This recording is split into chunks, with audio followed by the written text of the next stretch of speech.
if you own assets, make sure that they're set up in the right place. Make sure that they're put in the right place because, trying to decipher that or if you were to die, for example, suddenly and your relatives find out that, they weren't actually put in the right place, that could expose those assets to claims, unknown claims and liabilities that you weren't aware of.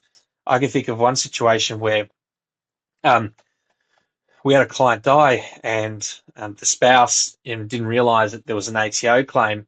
The ATO claim was actually against the company, but commonly tax debts and certain types of tax debts can pierce the corporate veil of the company because it wasn't, for example, structured correctly in this situation. So that actually ended up with quite a large claim against the estate.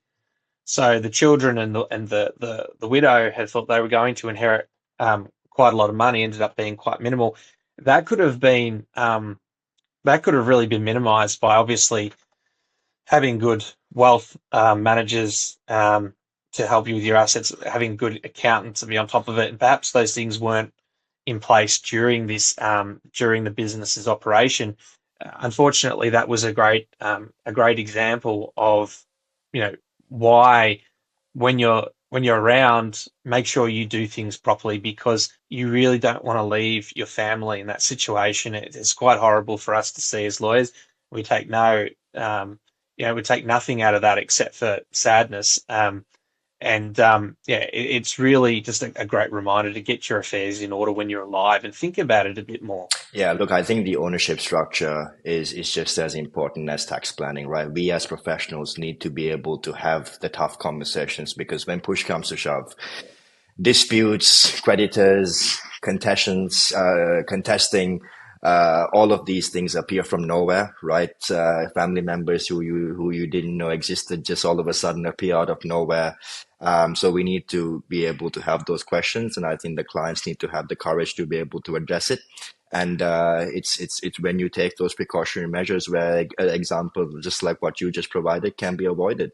And even another important thing is making sure that the ownership the structures align, between, let's say, if you're owning an asset through a trust, the actual title also, both of them needs to match. I had a case last year where one of my clients owned a warehouse through a trust, and she was in a little bit of debt, owed a six-figure sum of 400K to a couple of creditors, and had no money to pay for it.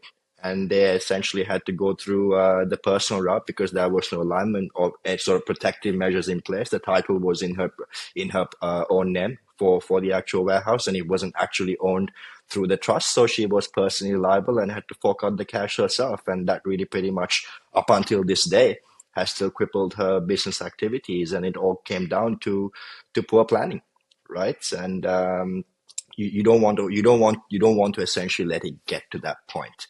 And there's hundreds of cases. I'm sure mutual clients who would be listening to this would know people in their own networks that have gone through or experienced similar situations, which are, just like you pointed out, very sad when push comes to shove. But at the same time, it can be avoided with the right planning and conversations.